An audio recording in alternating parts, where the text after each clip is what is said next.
எக்ஸாக்டா சொல்லுங்க sir photo electric எஃபெக்ட்ல பார்த்துட்டு இருந்தோம் சார். பார்த்துட்டு இருந்தோம். ஒரு ப்ராப்ளம் ஹோம்வொர்க்கா குடுத்துட்டு ஸ்டாப் பண்ணேன்னு நெனைக்கிறேன். கரெக்ட்டா? இதே ப்ராப்ளம் தான் அது. Yes sir. போட்டீங்களா? இல்ல உங்களுக்கும் இப்ப தான் ஞாபகம் வருதா அத பார்த்த உடனே?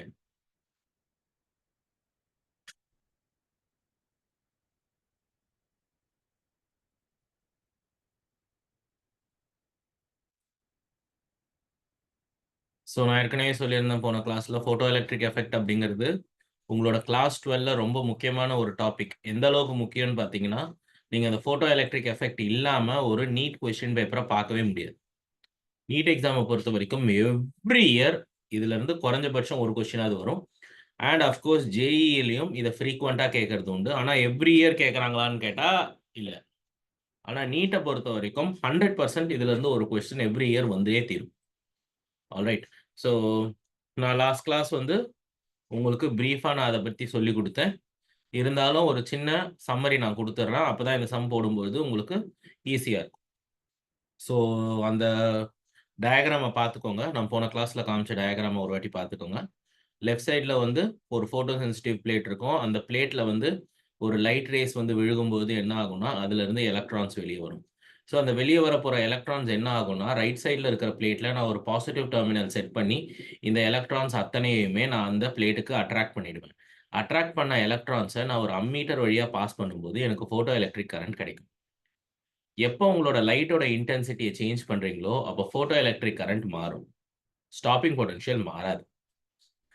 எப்ப லைட்டோடைய ஃப்ரீக்வென்சிய மாத்துறீங்களோ, அப்போ அதோடைய ஸ்டாப்பிங் பொட்டன்ஷியல் மாறும். ஃபோட்டோ எலக்ட்ரிக் கரண்ட் மாறாது. இதுதான் நம்ம லாஸ்ட் கிளாஸ்ல படிச்சது. இத தவிர நம்ம இந்த டாபிக்ல இன்னும் கூடுதலா படிச்ச இன்னொரு விஷயம் வந்து பார்த்தீங்கன்னா, வொர்க் ஃபங்ஷன். ஸோ வொர்க் ஃபங்ஷன்ங்கிறது that's the minimum energy required by any electron that is attached in a photo sensitive material to break out. So எல்லா எலக்ட்ரானுமே வந்து ஒரு என்ன சொல்றது? ஒரு பர்ட்டிகுலர் மெட்டல்குள்ள ட்ராப் ஆயிருக்கும்னு சொல்லலாம். ஓகே. அகப்பட்டிருக்கும். அப்ப நீ அத உடைச்சு வெளிய கொண்டு வர்றதுக்கு, நீ அதுக்கு ஒரு குறைஞ்சபட்ச ஒரு எனர்ஜி குடுக்கணும். நீ குறைஞ்சபட்ச எனர்ஜி கூட உன்னால குடுக்க முடியலன்னு சொன்னா, உன்னோட ஃபோட்டோ எலக்ட்ரிக் எஃபெக்ட்டே ஸ்டார்ட் ஆகாது. சரியா? So the minimum frequency that is required to start the photoelectric effect is called threshold frequency. Okay. It's called threshold frequency. And the energy of the light so given is called work function னு சொல்லுவோம். h mu naught. சரி. இப்போ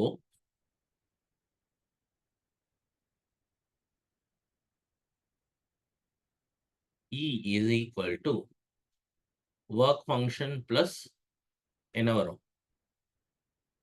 இப்போ Einstein's ஃபோட்டோஎலக்ட்ரிக் equation சொல்லுங்க. நீங்க குடுக்க போற எனர்ஜில ஒரு பகுதி வந்து உன் எலக்ட்ரான் வந்து எதுக்கு யூஸ் பண்ணிக்கும்? It breaks out of a metal. It uses to break out of the metal. With the leftover energy, it moves with a particular kinetic energy. Alright. So leftல நீங்க குடுக்க போற எனர்ஜி எப்படி எழுதலாம்னா h mu அப்படின்னு சொல்லி எழுதலாம். You can write it as h mu. உன்னோட work function வந்து h mu naught plus 1/2 m into v squared. This is Einstein's photoelectric equation. This can also be written as h mu is equal to h mu naught plus EV naught அப்படின்னு சொல்லலாம். இப்போ இங்க என்ன கேள்வி கேட்டிருக்காங்கன்னா, instead of asking your question in terms of frequency, they are asking you in terms of wavelength.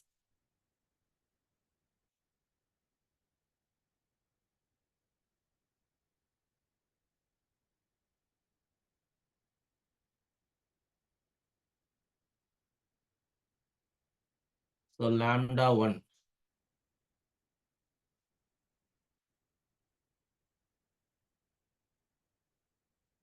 And உங்களுக்கு வேற என்ன கேட்கணும்னா, you will have to talk about the maximum, it obtains a maximum speed. Okay, so end of the day, நீங்க work function கண்டுபிடிக்கணும். ஏன்னா ஆப்ஷன்ல பார்த்தாலே work function தான் இருக்கு. ஸோ நான் ஈக்குவேஷன் அதே மாதிரி செட் பண்றேன். வெயிட் பண்ணுங்க.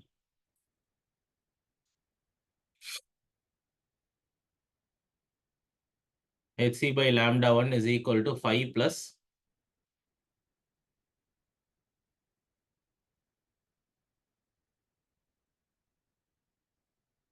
வேற என்ன கொடுத்துருக்கு? ஓகே, the maximum speed கொடுத்துருக்கு 1/2 m into v max squared.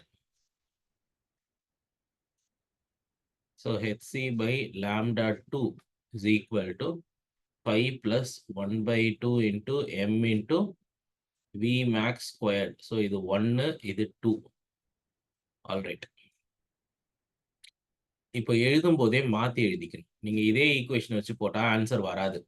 சரியா? ஸோ நீங்க என்ன பண்ணலாம், you can just take it to the other side. எதை? உன் ஒர்க் ஃபங்க்ஷன். ஸோ ஒர்க் ஃபங்க்ஷனை நீ இன்னொரு பக்கம் கொண்டு போனீங்கன்னா this comes out with a negative sign. Equal, equal.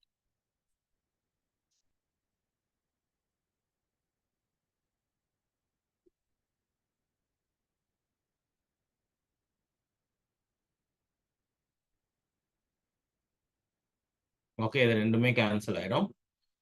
இதுக்கப்புறம் நீங்க என்ன பண்ணலாம்னா சப்ஸ்டிடியூட் பண்ணி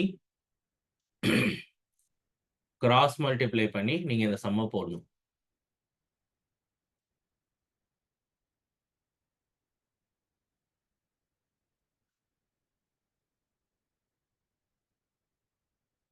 ஸோ இது hc by lambda 1 இங்க இருக்கு -5 அண்ட் vm by vm இங்க ஏற்கனவே கொடுத்துருக்கு பாரு. ஃபர்ஸ்ட் கேஸ்ல 2, செகண்ட் கேஸ்ல 1. ஸோ இது ஸ்கொயர் பண்ணா 4/1 ஆயிடும். Alright, so equal to 4 times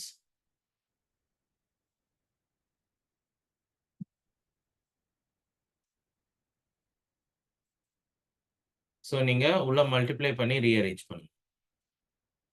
எனக்கு 5 வேணும், அவ்வளவுதான். உங்களுக்கு ஒரு ஷார்ட்கட் நான் சொல்லி கொடுத்துருக்கேன், ஞாபகம் இருக்கா? என்ன shortcut?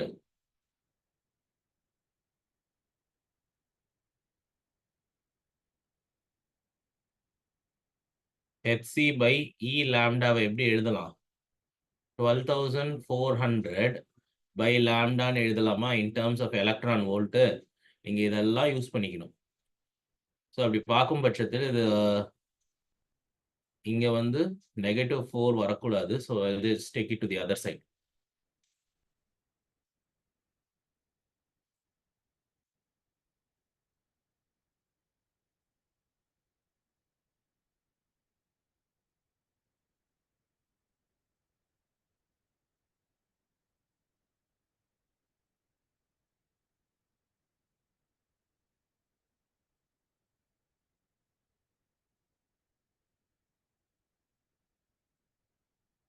Four hc by lambda 2 minus hc by lambda 1.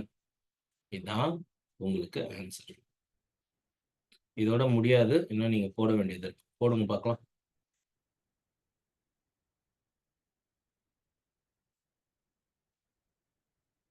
ஆக்சுவலா 3 வரும், இங்க 5 வராது, 3 வரும்.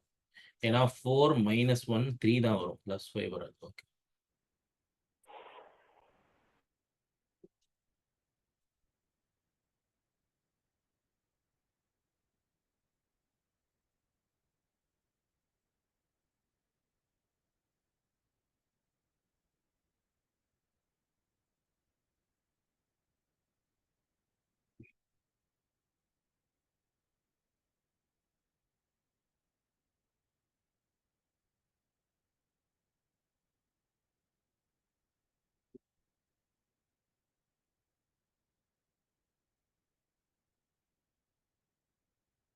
மைனஸ் சைன் வராம பாத்துக்கோங்கம்மா.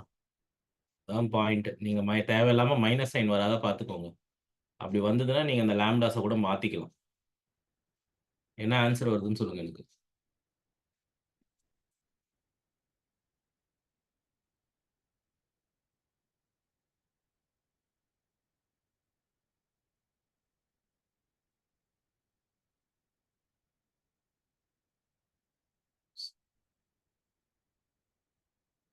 Sir, option C.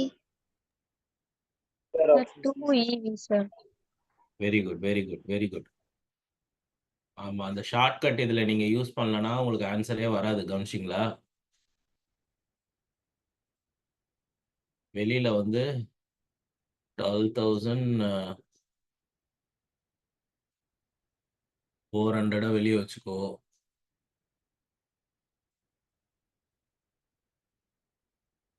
வச்சுட்டு நீங்க உள்ளுக்குள்ள சப்ட்ராக்ட் பண்ணுங்க.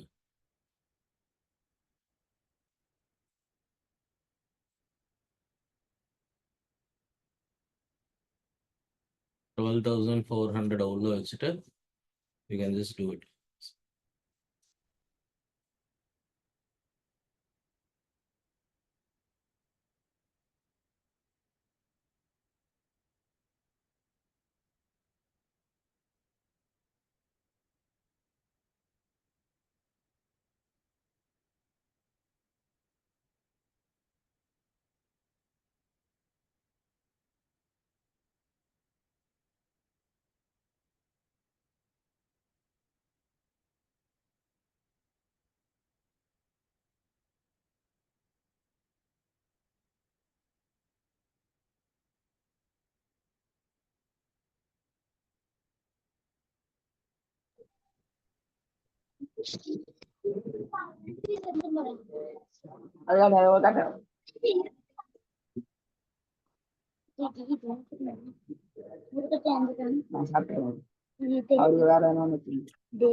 ஸோ உங்களோட ஆன்சர் வந்து 2 எலக்ட்ரான் வோல்ட்னு வரும். ஸோ இதெல்லாமே கேன்சல் பண்ணி ரீஅரேஞ்ச் பண்ணீங்கன்னா you will get 2 electrons. Sir சொல்லுமா. அங்க 4hc/λ2 இருக்குல்ல சார், அங்க 4 காமிக்கல சார் மேல. விட்டுட்டேன்ப்பா, சாரி. இந்த இடத்துல வரணும், நான் விட்டுட்டேன்.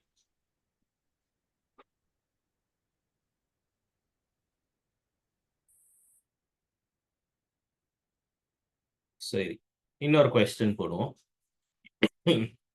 எடுத்தோடனே ரொம்ப டஃப்பான கொஸ்டினா போயிடுச்சு. சரி, கொஞ்சம் ஈஸியான கொஸ்டின் போடுவோம்.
ஸோ இந்த கொஸ்டின் பாருங்கம்மா.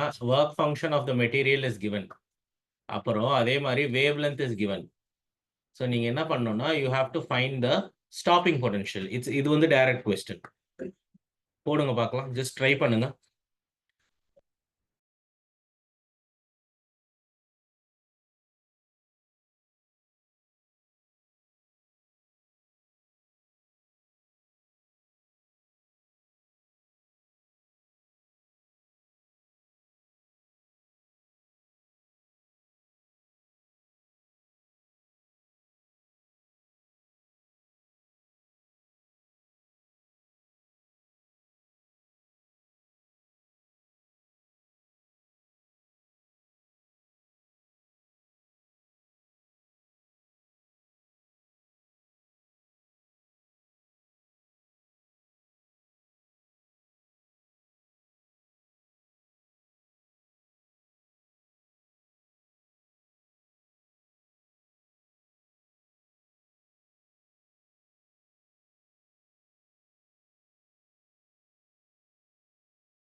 ஸோ இங்க வந்து பாத்தீங்கன்னா ஒர்க் ஃபங்க்ஷன் கொடுத்துருக்கு. ஒர்க் ஃபங்க்ஷன் வந்து 5.01 electron volt. Sir, 1.2 volts. Sir, option one, என்ன? sir. Option 1 correct. 1.2 volts, sir. Correct. So இப்போ வந்து பாத்தீங்கன்னா உங்களுக்கு ஒர்க் ஃபங்க்ஷன் இருக்கு, உங்க வேவ் லென்த்தும் கொடுத்துட்டாங்க. ஸோ நேரடியா சப்ஸ்டியூட் பண்ண வேண்டியது தான். ஆனா என்ன, ஃபர்ஸ்ட் உனக்கு ஆன்சர் எனர்ஜிஸ்ல வரும். ஸோ அதுல இருந்து நீங்க கன்வெர்ட் பண்றதுக்கு உங்களுக்கு தெரியணும். So first kinetic energy equal to hc by lambda minus 5.01. Alright, இப்படி இருக்கு. which is equal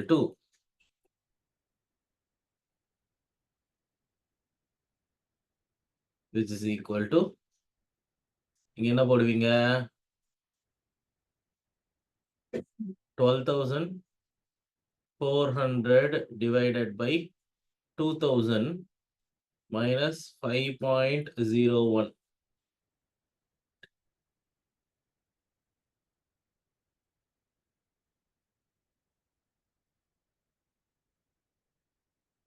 Sir, Yeah, sir, அந்த மேல HC பதிலா 12,400 எப்படி சார் போடுறீங்க? அது ஒரு ஷார்ட்கட்மா. இங்க பாரு, எனர்ஜிங்கிறது hc by lambda இல்ல. ஆமாங்க சார். ஹெச்ங்கிறது பிளாங்க்ஸ் கான்ஸ்டன்ட், சிங்கிறது ஸ்பீட் ஆஃப் லைட், அதுவும் கான்ஸ்டன்ட். இப்போ இந்த லாம்டா எஸ் மட்டும், சார். அதுவும் அந்த லாம்டால வந்து ஆம்ஸ்ட்ராங் யூனிட்ஸ் இருக்குது. ஸோ நான் என்ன பண்ணிப்பேன், இதெல்லாம் நீ சப்ஸ்டிடியூட் பண்ணாலும் ஆன்சர் வந்து ஜூல்ஸ்ல வரும். ஆனா எனக்கு எனர்ஜி ஜூல்ஸ்ல பேசக்கூடாது, எனக்கு எலக்ட்ரான் வோல்ட்ஸ்ல தான் நான் ரெப்ரசன்ட் பண்ணணும். அப்போ இது இல்லாம நான் என்ன பண்ணணும், I should also divide it with the charge of an electron. நான் இதெல்லாம் முன்னாடியே கால்குலேட் பண்ணி வச்சுக்கிறேன். இத மூணுமே கான்ஸ்டன்ட்ல நான் முன்னாடியே இதை கால்குலேட்டர்ல எஸ் போட்டு சார். கால்குலேட் பண்ணி வச்சுக்கிறது தான் அந்த 12,400. Okay sir. இந்த லாம்டான்ற இடத்துல வந்து நீ ஆம்ஸ்ட்ராங் யூனிட்ஸ்ல இருந்தா அந்த 2,000 அப்படியே எடுத்து போட்டுக்கலாம். ஏன்னா அந்த 10⁻⁻10 நான் இதோட சேர்த்துக்கிட்டேன். Yes sir. எஸ்.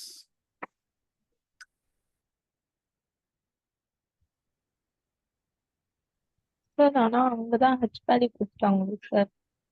என்ன குடுத்துட்டாங்க?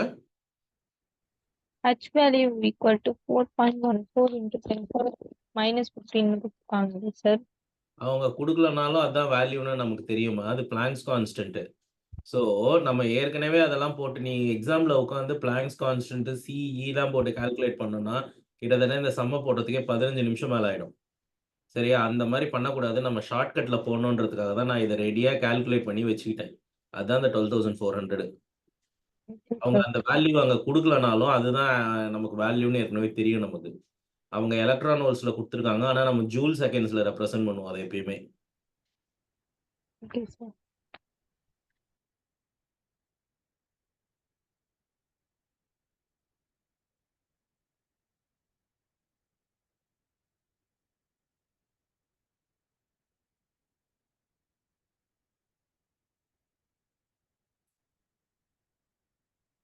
ஓகே, இன்னொரு சம் போடுவோம்.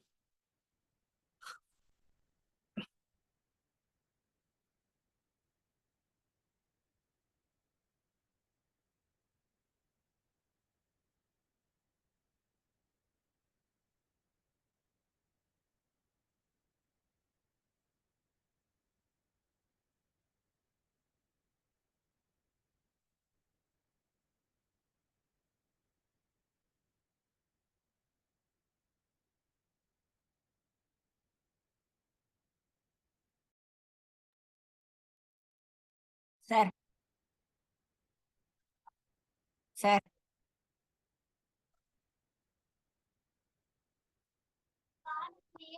சார்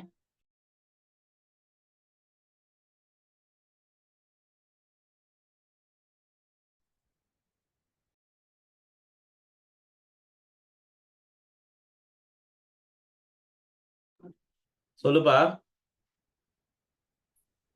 சார் நம்ம போன செம்ல எனர்ஜில இருந்து எப்படி சார் மாத்துறது? எதை மாத்தணும்? எனர்ஜில இருந்து எனர்ஜி இஸ் ஈக்குவல் டு 1.19 கிடைக்குது இல்ல சார், கைனடிக் எனர்ஜி. ஆமா 1.2 அதான ஆன்சரு. இல்ல சார், அது எப்படி சார் வேர்ல்டுல மாத்துறது? அது வோல்ட்ல தான்ப்பா வருமே. இது ரெண்டையும் கழிச்சினாலே 1.2 வோல்ட்ல தான் வரும். Okay sir.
அங்க அந்த வேவ் நம்பர்னு இருக்கு, என்னதுமா அது?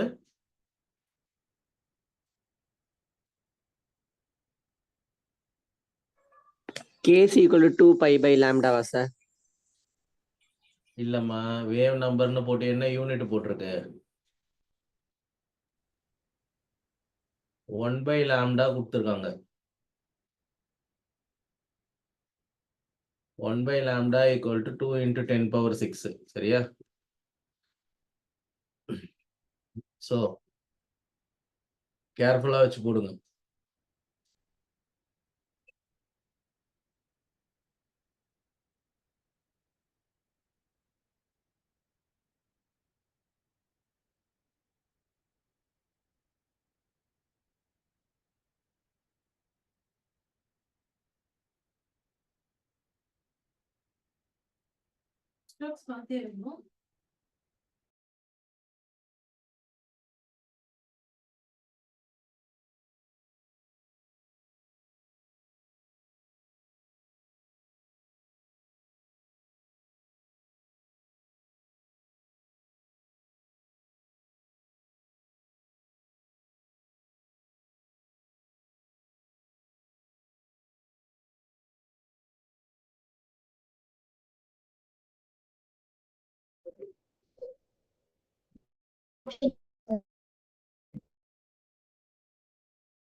Sir,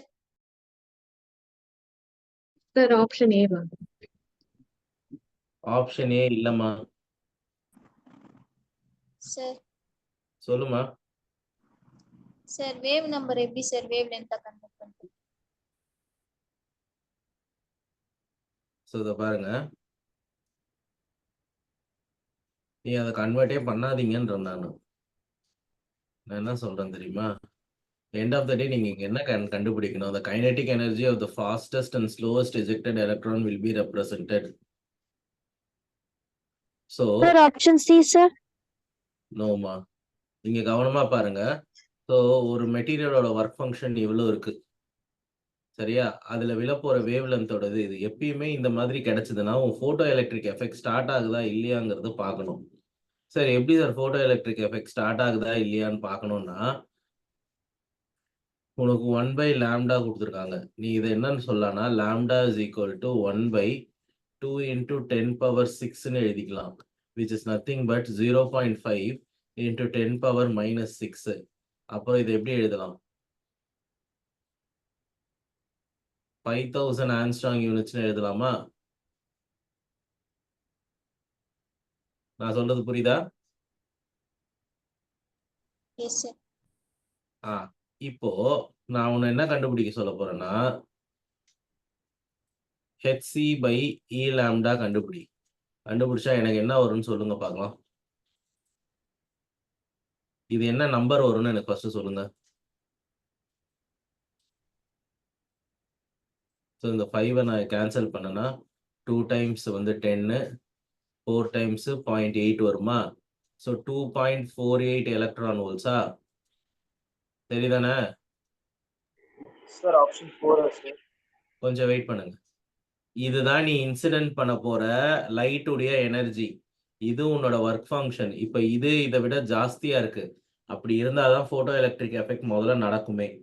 எப்பயுமே இதை வெரிஃபை பண்ணிக்கணும், இது கரெக்டா இருக்கா இல்லையான்னு. சில நேரத்துல அது இருக்காது. அப்படி இல்லைன்னா உங்க எலக்ட்ரானே வெளியே வராது, புரிஞ்சுக்கோ. சரி, இப்ப கேட்கறது என்னன்னா, அப்ப ஃபாஸ்ட் மூவிங் எலக்ட்ரான், வேகமா போற எலக்ட்ரான் வந்து எந்த அளவுக்கு எனர்ஜியோட இருக்குன்னு சொல்றாங்க. அதாவது மேக்ஸிமம் கைனெட்டிக் எனர்ஜி கேட்கலாம். முதல்ல அதை கண்டுபிடிப்போம். அதை கண்டுபிடிக்கும் பட்சத்திலே நம்ம ஆன்சர் முடிஞ்சிடும். நான் சொல்றேன் பாரு, 2.48 equal to 2.3 plus maximum kinetic energy. First answer என்னன்னு சொல்லுதுக்கு 0.1. 1.08. ஸோ உன்னோட 0. ஆன்சர் ஆப்ஷன் 2லயோ இல்ல ஆப்ஷன் 4லயோ தான் இருக்கு. So fastest electron slowest electron ஒரே எனர்ஜி இருக்க முடியாது. ஸோ ஸ்லோவஸ்ட் எலக்ட்ரான் அவங்க இங்க எதை சொல்றாங்கன்னா உன்னுடைய பொட்டன்ஷியல் ஸ்டாப்பிங் பொட்டன்ஷியலுக்கு ஈக்குவலாக இருந்தால் சுத்தமாக எலக்ட்ரான் வெளியவே வராது. அதுதான் இருக்கிறதுலே ஸ்லோவான எலக்ட்ரான். ஸோ இதுதான் ஆன்சர்.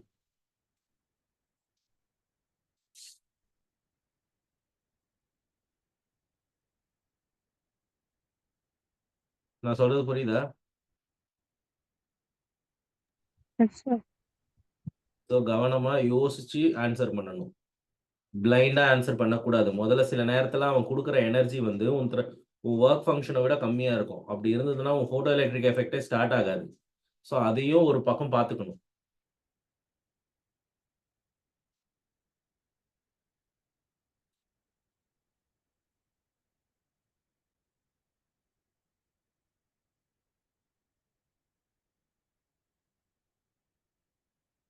சரியா? ஸோ ஒரு சம் பார்ப்போம். ஒரே ஒரு சம் பார்ப்போம். வெயிட் பண்ணுங்க. யாரால இதை ஆன்சர் பண்ண முடியுதுன்னு பார்ப்போம்.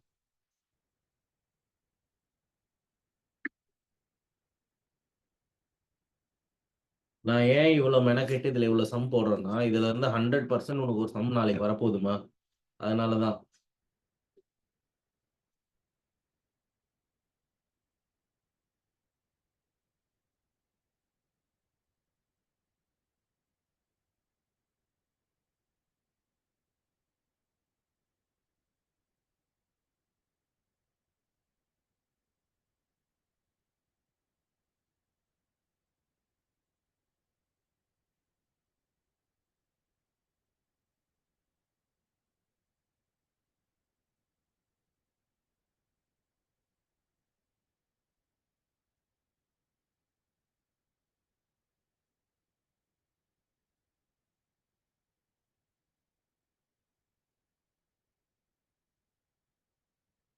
சரி, ஃபர்ஸ்ட் எனக்கு இந்த கிராஃப் ஏன் இப்படி இருக்குன்னு சொல்லணும்.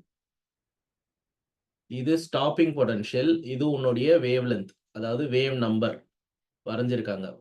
ஃபர்ஸ்ட் ஏன் வந்து உன்னோட ஸ்டாப்பிங் பொட்டன்ஷியல் இந்த பாயிண்ட்டை ரீச் பண்ற வரைக்கும் எதுவுமே இல்லாம இருக்கு?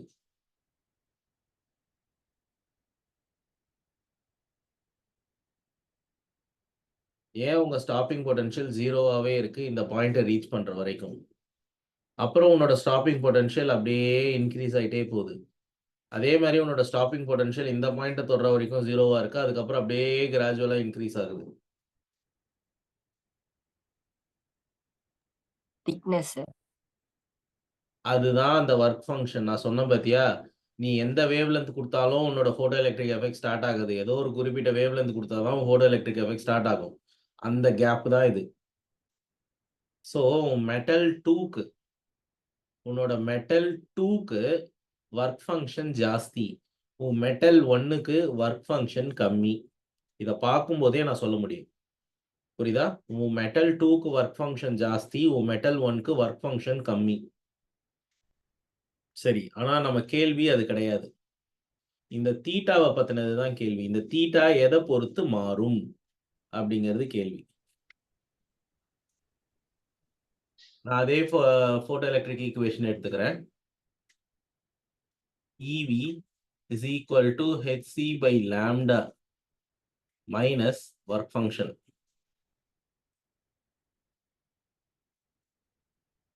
V is equal to hc by E lambda minus work function by E. So இது உனக்கு பார்க்கும்போதே தெரியும் இது என்ன ஃபார்மேட்ல இருக்கு. Y equal to mx plus c ஃபார்மேட்ல இருக்கா? இது கான்ஸ்டன்ட், sir. இதுவும் constant. So y equal to mx plus c ஃபார்மேட்ல இருக்குது. So this is slope, and for a straight line your slope will always be constant.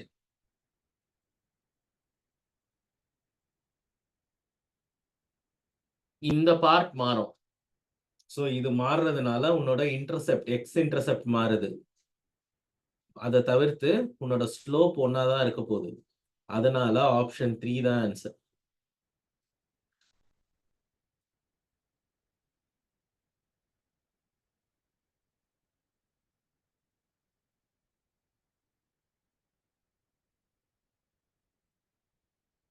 So இந்த மாதிரி டெலிகேட்டான கொஸ்டின்ஸும் வரும். So அதை பார்த்த உடனே அவங்க என்ன சொல்ல வராங்கன்றதை புரிஞ்சுக்கணும்.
Next போலாமாமா? Yes, sir. Yes, sir. We will start with a new chapter. Heading எடுத்துக்கோங்க, atomic structure.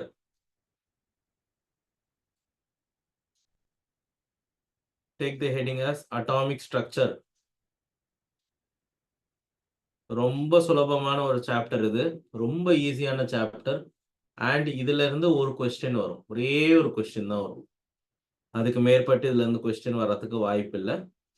ஸோ இது வந்து ஒரு கதை மாதிரி புரிஞ்சுக்கணுமா. அண்ட் நான் உங்களை நிறைய விஷயங்கள் டிரைவ் பண்ண வைப்பேன் இதில். இதை டிரைவ் பண்ணுறதுனால என்ன அட்வான்டேஜ்னா, முதல்ல உங்களோட ஸ்கூல் எக்ஸாம்ஸில் ஈஸியாக இருக்கும் டெரிவேஷன் போடுறதுக்கு. ஸ்டேட் போர்டாக இருந்தாலும் சரி, சிபிஎஸ்சியாக இருந்தாலும் சரி, கண்டிப்பாக உன்னோட ஸ்கூல் எக்ஸாம்ஸில் இந்த டெரிவேஷன் போட்டே ஆகணும். ஒன்று. ரெண்டாவது, நீ டெரிவேஷன் போட்டால் தான் இன்கேஸ் வந்து எக்ஸாமில் மறந்து போயிட்டாலும் திரும்பவும் டிரைவ் பண்ணி அந்த வேல்யூஸை எடுக்க தெரியும்.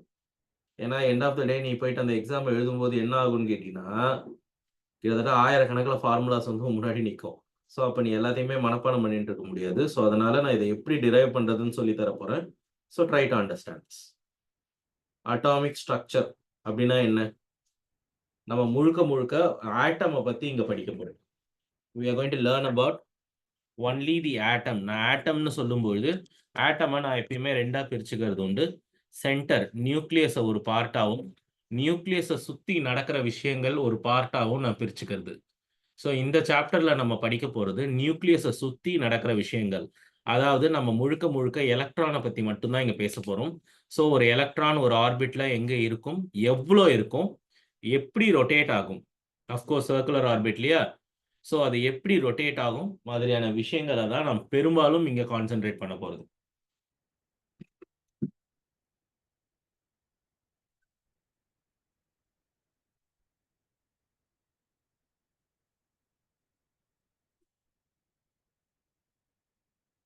ஸோ ஃபஸ்ட்டு ஒரு ஆரம்ப கட்டத்தில் ஆட்டம்னு சொன்னால் நிறைய பேருக்கு எப்படி இருக்குங்கிற ஒரு ஐடியாலஜியே கிடையாது. ஈவன் பெரிய சயின்டிஸ்டுக்கு கூட ஃபஸ்ட்டு ஒரு ஆட்டம் அப்படிங்கிறது எப்படி இருக்கும் அப்படிங்கிறது சுத்தமாக தெரியாது.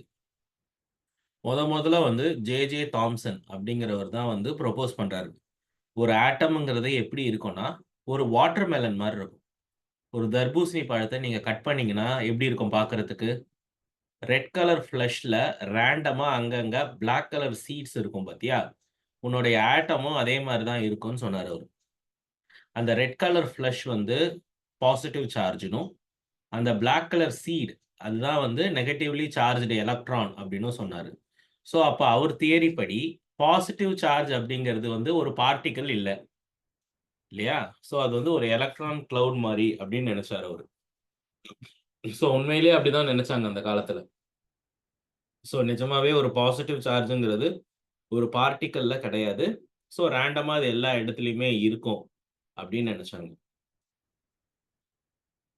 ஆக்சுவலா இதை வந்து ஒரு சும்மா வந்து ரேண்டமா ஏதோ ஒரு விஷயம் சொல்லணுமேன்னு சொல்லிட்டு போல, அவர் சொன்ன இந்த விஷயத்தை வச்சு நிறைய விஷயங்கள் ப்ரூவ் பண்ண முடிஞ்சது. Example thermionic emission, photo electric emission and ionisation மாதிரியான எஃபெக்ட்ஸை அவரால் ஈஸியாக ப்ரூவ் பண்ண முடிஞ்சது. ஆனால் அவரால் ப்ரூவ் பண்ண முடியாத விஷயங்களும் நிறைய இருந்தது இந்த மாடலை வச்சு. ஸோ அதனால இது தப்பு அப்படின்னு சொல்லி லேட்டர் புரிஞ்சுக்கிட்டாங்க. ஸோ அது ஏன்னு நான் சொல்கிறேன். அதுக்கப்புறம் ரூதர்ஃபோர்ட் அப்படிங்கிற ஒரு பர்சன் வராரு. வந்து அவர் ஒரு எக்ஸ்பெரிமெண்ட் பண்றார். ஸோ நான் உங்களுக்கு அந்த எக்ஸ்பெரிமெண்டல் செட்டப்பை காட்டுறேன் பாருங்க.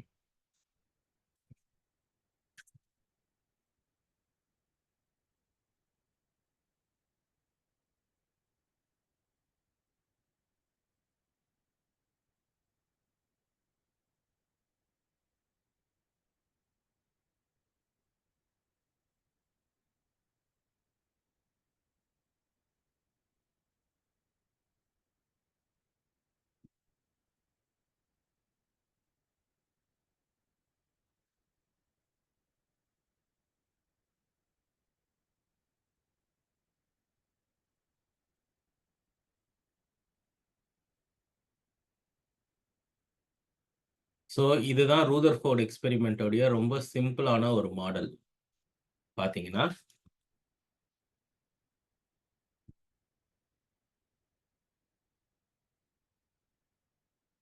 இந்த இடத்துல ஒரு லெட் சேம்பர் வச்சுருவாங்க, லெட் கேவிட்டின்னு சொல்லுவாங்க.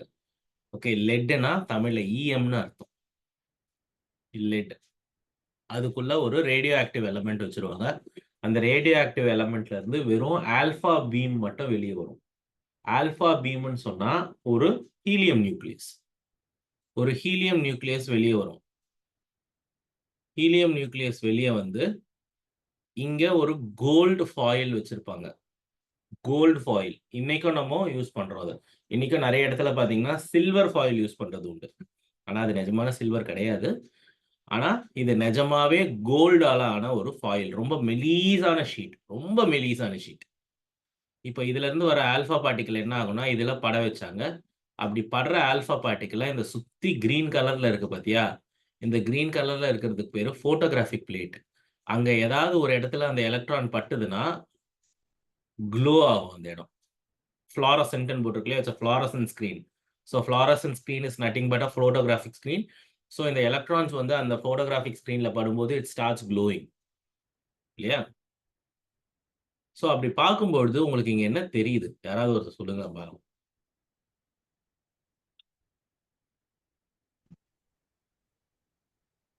இங்க என்ன தெரியுது? ரிஃப்ளெக்ட் ஆகுது, ரிஃப்ராக்ஷன் ஆகுது. எலக்ட்ரான் ஆக்சுவலா பெரும்பாலும் எலக்ட்ரான்ஸ் வந்து எந்த விதமான பாத் சேஞ்சும் இல்லாம நேராவே போயிடுது. ரொம்ப சிலது மட்டும்தான் அதோடைய பாதையில இருந்து ரொம்பவே மாறி படுது. கரெக்டா? ரொம்பவே அதோடைய பாதையில இருந்து மாறுது. இதுதான் அவரு இந்த எக்ஸ்பெரிமெண்ட்ல அப்சர்வ் பண்ற விஷயம். இங்க பாருங்க. What did he observe? Most of the alpha particle pass through the foil straight away undeflected. In the gold foil valiya, the particles go past undeflected. Some of them are deflected through a very small angle. Some of them are deflected through a very small angle. ரொம்ப மினிமலான angle மட்டும்தான் there happens to be some deflection. இங்க என்ன நடக்குது? இங்க few alpha particles. So few ன்னு சொல்லும்போது எவ்வளவு few? எவ்வளவு fewமா? ரொம்ப கம்மியா. 1000ல ஒண்ணுதான் என்ன ஆகுது? It is going to deflect through 90 degree. அதுலயும் இன்னும் கொஞ்சம் தான் வந்து அப்படியே நேர் ஆப்போசிட் வரும். போன வழியிலேயே திரும்பி வர்றது இன்னும் ரொம்ப சிலது தான். இதை தான் இந்த எக்ஸ்பெரிமெண்ட்ல அவரு கவனிக்கிறார், கண்டுபிடிக்கல. he observes this. ஸோ இதுல இருந்து உன்னோட ரூதர்ஃபோர்ட் வந்து ஒரு சில கன்க்ளூஷனுக்கு வர்றாரு. என்னென்ன கன்க்ளூஷன் நான் சொல்றேன், கவனமா கேளுங்க. ஸோ ஒரு ஆல்ஃபா பார்ட்டிக்கல் ஹீலியம் நியூக்ளியஸ்ன்றது it's highly positive in nature. ஒரு அதிகமாக பாசிட்டிவ் சார்ஜ் இருக்கிற ஒரு பார்ட்டிக்கல். ஸோ இப்போ அந்த ஒரு பார்ட்டிக்கல் நேராக அந்த பிளேட்ல பட்டு திரும்பவும் அதே பாதையில் வருதுன்னா இட் இஸ் கெட்டிங் ரிப்பல்டு. எப்போ ஒரு பார்ட்டிக்கல் ரிப்பல் ஆகும்? இந்த இடத்துல ஹெவி பாசிட்டிவ் சார்ஜ் இருந்தாதான் இப்படி போற பார்ட்டிக்கல் எக்ஸாக்டா ரிப்பல் ஆகி திரும்பவும் அதே வழியில பின்னாடி வரும். கரெக்டா? ஸோ இந்த இடத்துல வந்து அதே அளவுக்கு ஹெவியான பாசிட்டிவ் சார்ஜ் இருந்தாதான் உள்ள போற பார்ட்டிக்கல் திரும்பவும் ரிப்பல் ஆகி வெளியில ஓடி வரும். ஸோ இதை வச்சு அவர் என்ன சொல்றாருன்னா, ரூதர்ஃபோர்ட் வந்து ஜே தாம்சன் சொன்னது தப்பு. ஒரு பாசிட்டிவ் சார்ஜுங்கிறது எல்லா இடத்துலையும் கிடையாது. பாசிட்டிவ் சார்ஜ் முழுக்க முழுக்க ஒரே இடத்துல மட்டும்தான் கான்சென்ட்ரேட் ஆயிருக்கு. அண்ட் உன் ஆட்டமோடைய 99% காலியா இருக்கு. எதை வச்சு அவர் அப்படி சொல்றாரு? ஏன்னா பார்த்தீங்கன்னா நிறைய ஆல்ஃபா பார்ட்டிகல்ஸ் எந்த விதமான பாதிப்பும் இல்லாமல் அப்படியே நுழைஞ்சு போயிடுச்சு. ஸோ இதுல இருந்து அவர் என்ன கன்க்ளூட் பண்றாருன்னா, most of the atom is empty and your positive charge is not located everywhere in the atom, but it is well concentrated only at a single point. Okay, and the entire mass of the atom, ஒரு ஆட்டம் உடைய மொத்த மாஸும் அதே இடத்துல தான் இருக்கு அப்படின்னு சொல்றாரு. அந்த ஆட்டம் உடைய மொத்த மாஸுமே அதே இடத்துல தான் இருக்கு அப்படின்னு சொல்றாரு. சார் சொல்லுமா. எதுக்கு சார் இந்த கோல்டு பிளேட் எடுக்கும்? எதுக்காக கோல்டு எடுத்துக்கிட்டாங்க? கரெக்டா? கொஞ்சம் சவுண்டா கேள்ப்பா. எஸ் சார், அதான் ஏன்னா கோல்டு பிளேட். கோல்டு நியூக்ளியஸ் வந்து ஒரு ஹெவி நியூக்ளியஸ்பா. நீ அதோடைய எலக்ட்ரான் கான்ஃபிகரேஷன் பார்க்கும்போதே உனக்கு தெரியும், கொஞ்சம் ஸ்டேபிளான ஒரு எலமெண்ட் அது. அது மட்டும் இல்லாமல் அதோட நியூக்ளியஸ் வந்து ரொம்ப ஸ்டேபிளாகவும் ரொம்ப ஹைலி பாசிட்டிவ் கான்ஃபிகரேஷன் இருக்கிற ஒரு மெட்டல் அது. அதனால கோல்டு எடுத்துக்கிட்டாங்க. Okay sir. வேற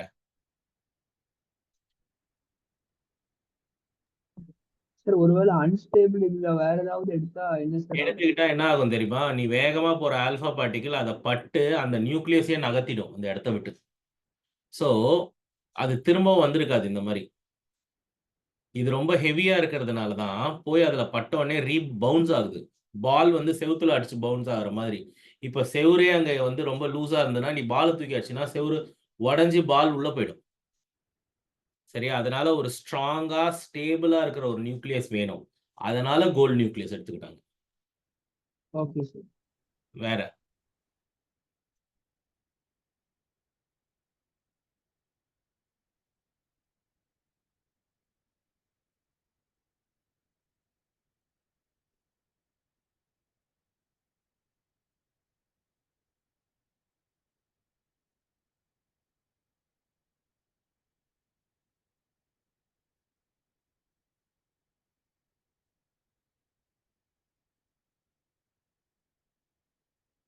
ஸோ இதுதான் அவர் கன்க்ளூட் பண்ணது. Most of the mass of all the charges of the atom is concentrated in a very small region called atomic nucleus.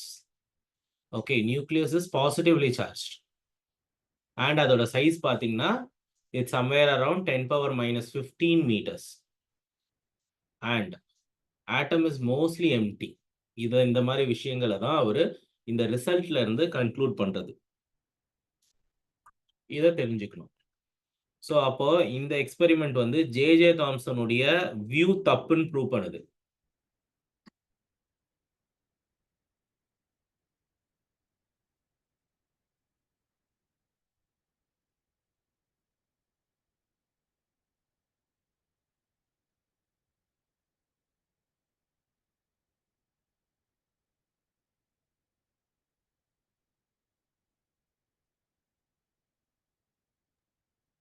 Sir MD ஸ்பேஸ்னு எப்படி சார் சொல்றோம்?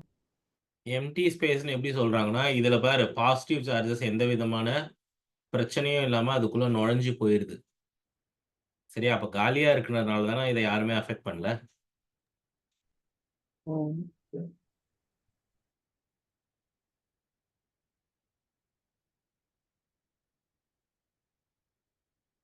சரி, இப்போ இதுல இருந்து நம்ம தெரிஞ்சுக்கிட்ட முக்கியமான ஒரு விஷயம் நியூக்ளியஸ் அப்படிங்கிற ஒரு விஷயம். அந்த நியூக்ளியஸ் அப்படிங்கிறதுல தான் பாசிட்டிவ் சார்ஜ் முழுக்க முழுக்க கான்சென்ட்ரேட் ஆயிருக்கு. வேற எங்கேயுமே உன்னுடைய பாசிட்டிவ் சார்ஜ் இல்ல அப்படிங்கிறத தான் நான் இதுல இருந்து புரிஞ்சுக்கிட்ட ஒரு விஷயம். சரி, ஓகே. இந்த அப்ரோச்சை வச்சு நம்ம மேல போவோம். சரி, பாசிட்டிவ் சார்ஜ் நடுவுல இருக்கு. எந்த குழப்பமுமே அது கிடையாது. அண்ட் எலக்ட்ரான் அதை சுத்தி ஓடிட்டு இருக்கு. அதுலயும் எந்த குழப்பமுமே கிடையாது. ஆனா அவங்க என்ன தெரியுமா இப்போ சொல்ல வராங்க? அப்படி இருக்கும் பட்சத்தில் நம்மளோட ஆட்டம் வந்து அன்ஸ்டேபிளா இருக்கணுமே அப்படின்னு கேள்வி கேட்குறாங்க. அதாவது நான் சொல்றேன் பாருங்க.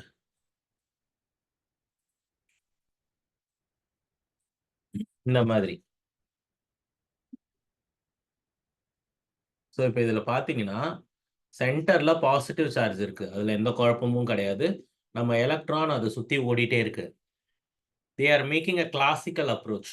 கிளாசிக்கல் அப்ரோச்னா ஒரு பையன் ஒரு கிரவுண்ட்ல வேகமா ஓடினே இருக்கான். என்ன ஆகும்?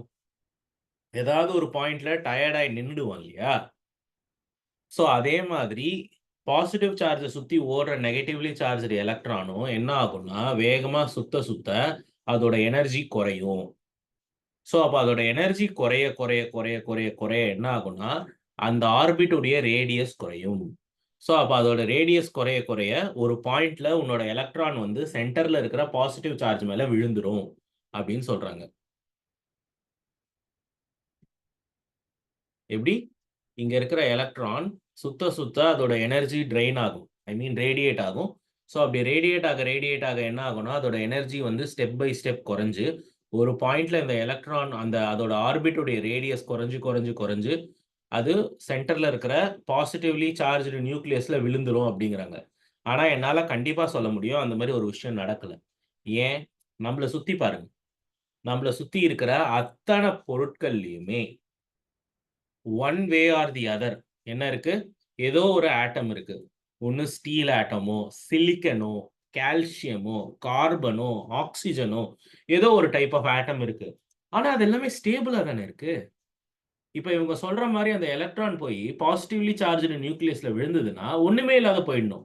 எப்படி உன் கரண்ட்ல பாசிட்டிவ் அண்ட் நெகட்டிவ் டெர்மினல் நீ டச் பண்ணினா ஒரு ஸ்பார்க் வந்து ஒண்ணுமே இல்லாம போயிடும் பாத்தியா? அந்த மாதிரி நடக்கும்னு சொல்லி அவங்க ப்ரெடிக்ட் பண்றாங்க. ஆனா அந்த மாதிரி நடக்கலங்கிறது நம்மள சுத்தி பார்க்கும்போதே தெரியுது. அப்படி நடந்திருந்தா எந்த பொருளுமே ஒரு நிலையா இருக்காது. சோ இதுவும் தப்பு. அப்ப என்னதான் சார் நடக்குது அப்படின்னு கேட்டா அப்பதான் போர் வரார். நீல் போர் அப்படிங்கிறவரு வந்து he proposes something. he postulates. இன்னும் சொல்ல போனா இதுதான் அவருடைய postulates. சோ அவர் என்ன சொல்றாருன்னா இத பாருங்க. electron can revolve only in a certain discrete non-radiating orbits. உன் எலக்ட்ரானால தான் இஷ்டத்துக்கு எல்லா ஆர்பிட்லயுமே சுத்த முடியாது. இந்தந்த ஆர்பிட்ல தான் எலக்ட்ரானால சுத்த முடியும் அப்படின்னு ஒரு சில ஃபிக்ஸ்டு பொசிஷன்ஸ் இருக்கு. இந்த இடத்துல தான் எலக்ட்ரானால இருக்க முடியும், இந்த இடத்துல இருக்க முடியாது அப்படின்னுட்டு ஒரு சில ஃபிக்ஸ்டு பொசிஷன்ஸ் இருக்கு. அந்த மாதிரி இடங்கள்ல மட்டும்தான் உன் எலக்ட்ரான் இருக்கும்.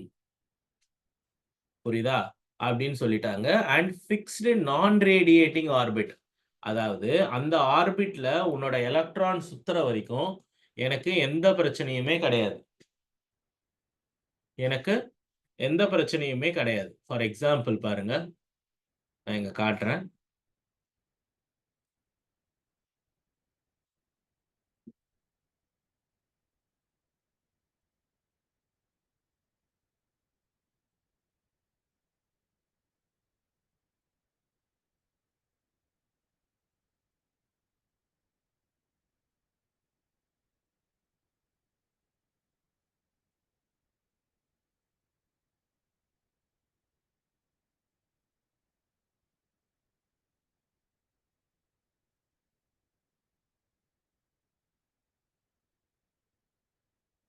இப்படி இருக்கும். ஸோ இதோட சென்டர்ல ஒரு பாசிட்டிவ் சார்ஜ் இருக்கு. இதுதான் நியூக்ளியஸ். சரியா? இப்போ இந்த ஆர்பிட்லலாம் தான் ஒரு எலக்ட்ரானால சுத்த முடியும். ஒண்ணு இந்த லைனுக்கு மேல சுத்தணும். இல்லன்னா இந்த லைனுக்கு மேல சுத்தணும். நான் அதுக்கு நடுவுல சுத்துறேன்னா நடக்காது. அதுக்கு பேரு தான் டிஸ்கிரீட் நான் ரேடியேட்டிங் ஆர்பிட்ஸ். டிஸ்கிரீட்னா ஒண்ணு இங்க இருக்கணும், இல்ல இங்க இருக்கணும். நடுவுல இருக்க சான்ஸ் கிடையாது. அதுக்கு பேரு தான் டிஸ்கிரீஷன். அண்ட் நான் ரேடியேட்டிங் அப்படின்னா ஒரு எலக்ட்ரான் வந்து இந்த ஆர்பிட்ல சுத்துற வரைக்கும் எந்த விதமான ரேடியேஷன்ஸையும் வெளியே கொடுக்காது. அது பாட்டுன்னு நிம்மதியா சுத்திட்டே இருக்கும். சரியா? இந்த ஆர்பிட்ல சுத்துற வரைக்கும் எலக்ட்ரான் வந்து எந்த விதமான ரேடியேஷன்ஸுமே கொடுக்காது. ஸோ அது எப்படி டிசைட் ஆகும் அப்படின்னு பார்த்தீங்கன்னா இந்த மாதிரி ஈக்குவேஷனை வச்சு தான். இதுதான் angular momentum equation. So angular momentum is n times h by 2 pi. n times h by 2 pi அப்படின்னு சொல்லலாம். n stands for principal quantum number. n stands for principal quantum number. அதாவது it tells everything about the orbit. First orbita, second orbita, third orbita, fourth orbita ன்னு சொல்லிட்டு it gives the total number.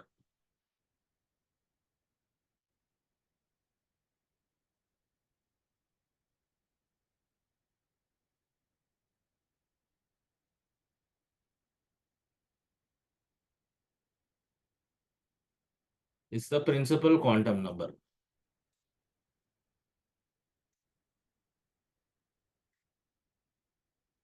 Second one பாருங்க, the radiation of the energy occurs only when the electron jumps from one permitted orbit to another. சரி, அப்ப எனர்ஜிங்கிறது radiate ஆகும். எப்ப radiate ஆகும்? உன்னோட electron வந்து ஒரு ஆர்பிட்ல இருந்து இன்னொரு ஆர்பிட்ல குதிக்கும் பொழுதுதான் அந்த எனர்ஜி ரேடியேஷன் நடக்கும். நான் ரிப்பீட் பண்றேன். இதுல சுத்துற வரைக்கும் எனர்ஜி எந்த வகையிலுமே ரேடியேட் ஆகாது. எப்ப ரேடியேட் ஆகும்? ஒண்ணு இங்க இருந்து இங்க இருந்து இங்க குதிச்சுதுன்னா அதுல இருந்து எனர்ஜி வெளியே வரும். அப்பதான் அது எனர்ஜியை ரேடியேட் பண்ண ஆரம்பிக்கும். அப்படிங்கிறது தான் அவருடைய அடுத்த தியரி. ஹையர் எனர்ஜி ஆர்பிட்ல இருந்து லோயர் எனர்ஜி ஆர்பிட்டுக்கு குதிக்கும் போது எனர்ஜி வெளியே வரும். லோயர் எனர்ஜில இருந்து ஹையர் எனர்ஜிக்கு போகும்போது எனர்ஜி அது கெயின் பண்ணும். ஸோ இதை நோட் பண்ணிக்கோங்க. போர்ஸ் பாஸ்டுலேட் அப்படிங்கிறது ரொம்ப ரொம்ப ரொம்ப ரொம்ப முக்கியமான விஷயம். நான் டைம் தரேன், நீங்க எழுதிக்கோங்க. ஏதாவது டவுட் இருந்தா என்கிட்ட கேளுங்க.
எழுதியாச்சா?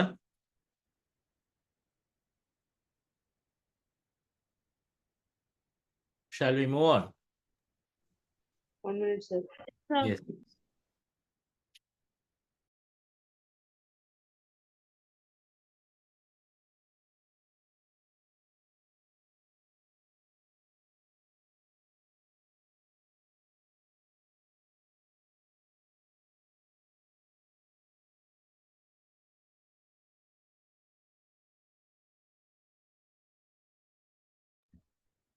Okay, sir, we can move on, sir. So இப்போ நம்ம முழுக்க முழுக்க அந்த ஆர்பிட்டை பற்றி தான் படிக்க போகிறோம்.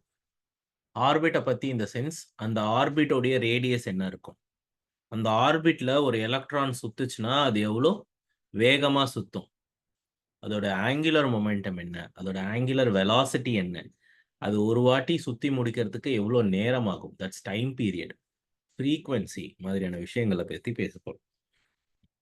இதில் நம்ம 2 விஷயம் கற்றுக்கிட்டா போதும், அதை வச்சு மற்ற எல்லாத்தையுமே எழுதிடலாம். அதில் ஒன்று ரேடியஸ்,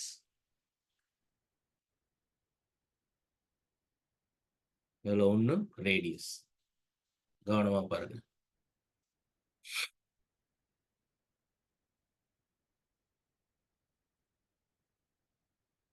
ஸோ சென்டரில் நியூக்ளியஸ் இருக்கும், கரெக்டா?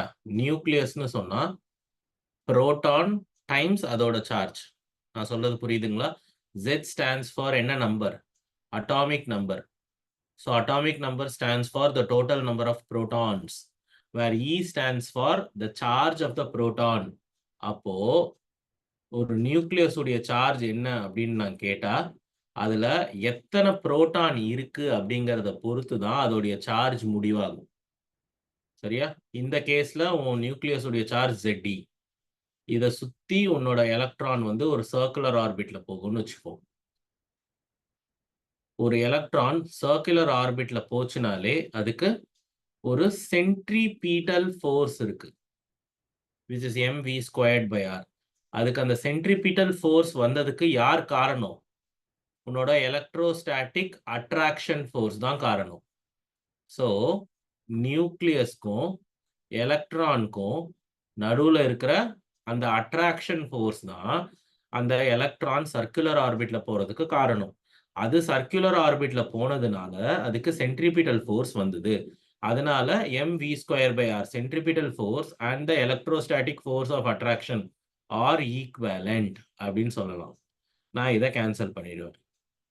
According to Bohr's first postulate, angular momentum is equal to nh/2π அப்படிங்கிறத கொஞ்ச நேரத்துக்கு முன்னாடி தான் நீங்க பாத்தீங்க. angular momentum is equal to nh/2π. So இதை வச்சு நான் வெலாசிட்டியை ரீப்ளேஸ் பண்ணுவேன். இந்த விஏ எடுத்துன்னு வந்து இதுக்குள்ள போடுங்க. போட்டு எனக்கு சிம்பிளிஃபை பண்ணி ஆர் ஒரு பக்கம் வரணும், மற்ற எல்லாம் இன்னொரு பக்கம் போயிடணும். அந்த மாதிரி ரீஅரேஞ்ச் பண்ணுங்க பார்க்கலாம்.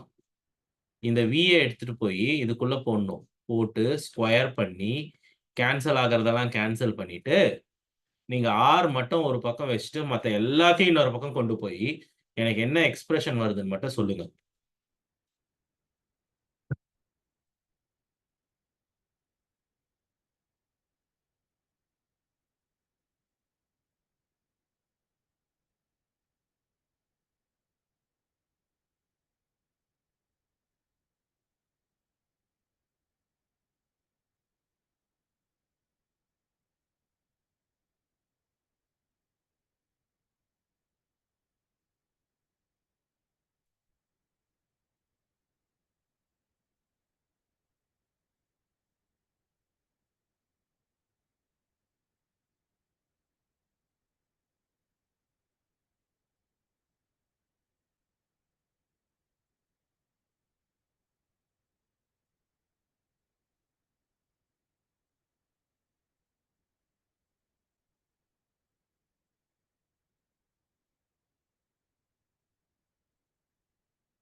சொல்லுங்கம்மா, எக்ஸ்பிரஷன் என்ன வருது?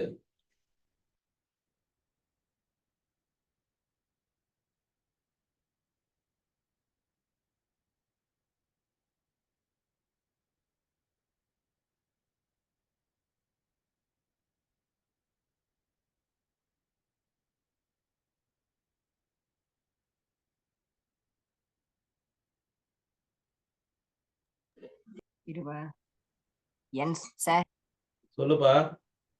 n square h square epsilon naught divided by 4 by m ZT into E வருது sir. 4 நிக்குதா?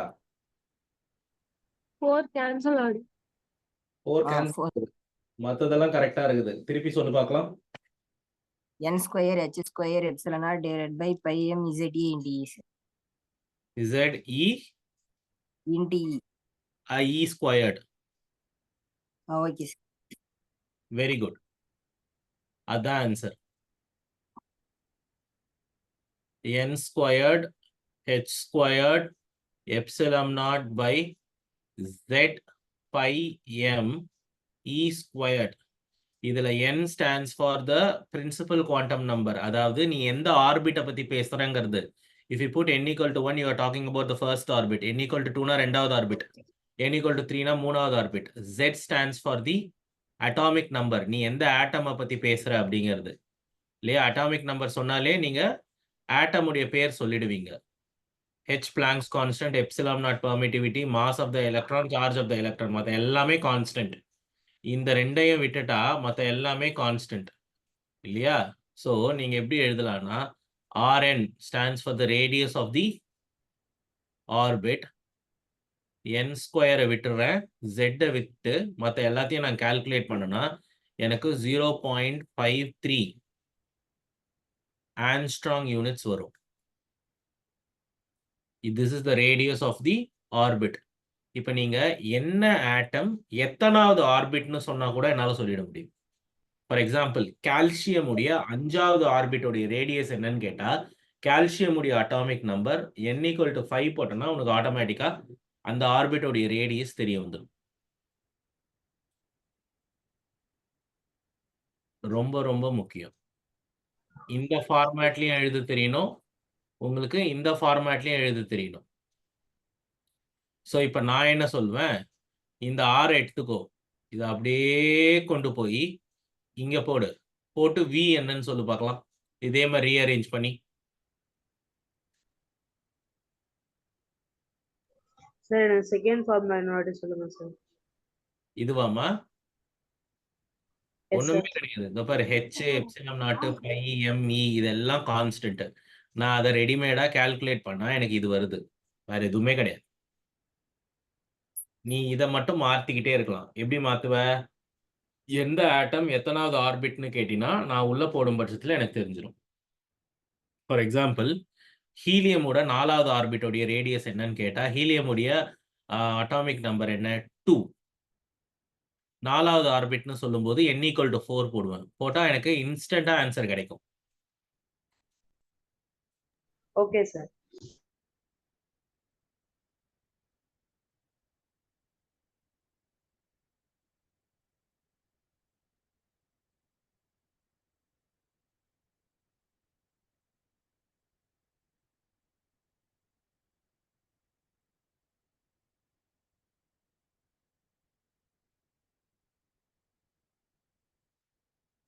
Sir, ZE square divided by 2 epsilon naught.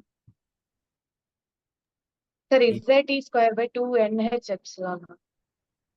ZE square by 2 NH epsilon naught. Very good. அதான் velocity. என்ன velocity? Tangential velocity. ZE square by 2 NH epsilon naught. சரி, இப்போ திரும்பவும் இதுலயும் பாத்தீங்கன்னா Z-ஐயும் N-ஐயும் விட்டு நான் மற்றது எல்லாத்தையுமே என்னால கால்குலேட் பண்ண முடியும். கால்குலேட் பண்ணா என்ன வரும்?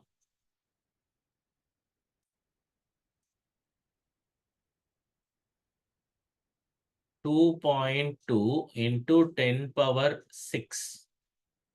2.2 into 10 power 6 meters per second.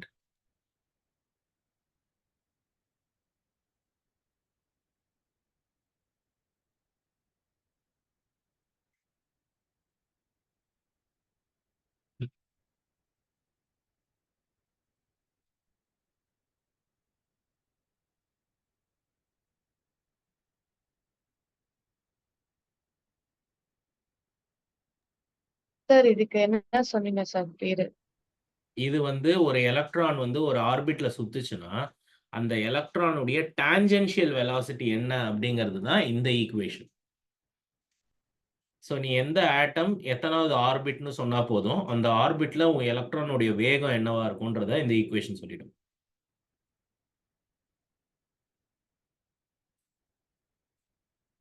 Okay sir. So இது ரெண்டும் தெரிஞ்சா போதுமா நீங்க வேற எதை வேணாலும் கால்குலேட் பண்ணிடலாம். எப்படின்னு நான் காட்டுறேன் பாருங்க. இதை நான் இன்னும் சின்னதாக்கிடுறேன். இங்க இப்படி வச்சிடறோம் ஓரமா.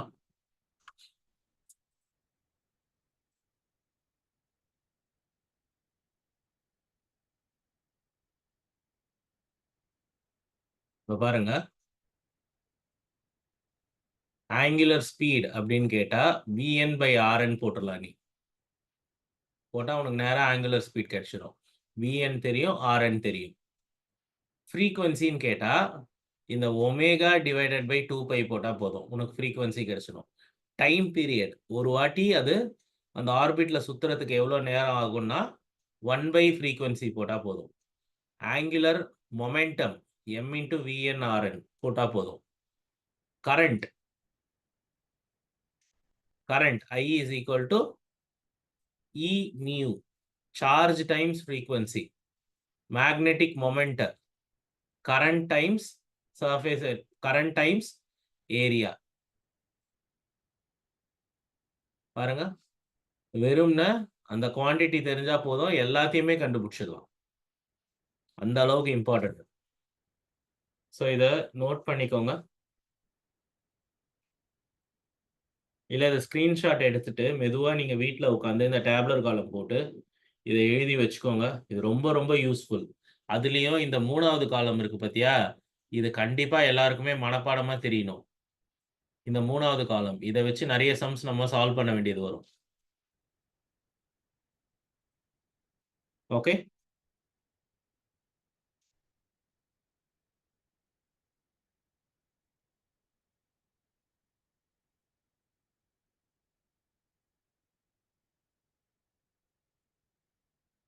நான் ஜூம் பண்ணுறேன், ஸ்க்ரீன்ஷாட் எடுத்துக்கோங்க.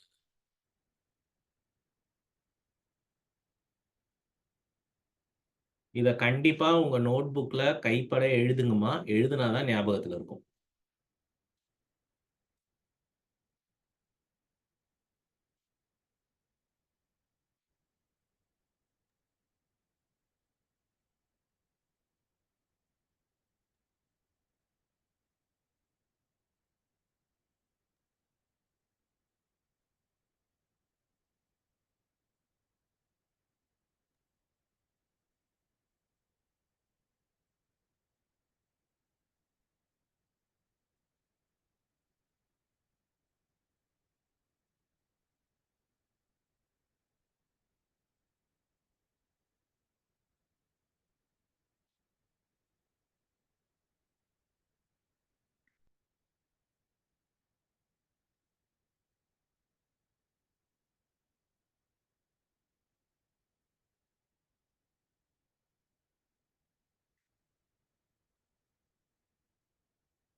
ஸ்கிரீன்ஷாட் எடுத்தாச்சா?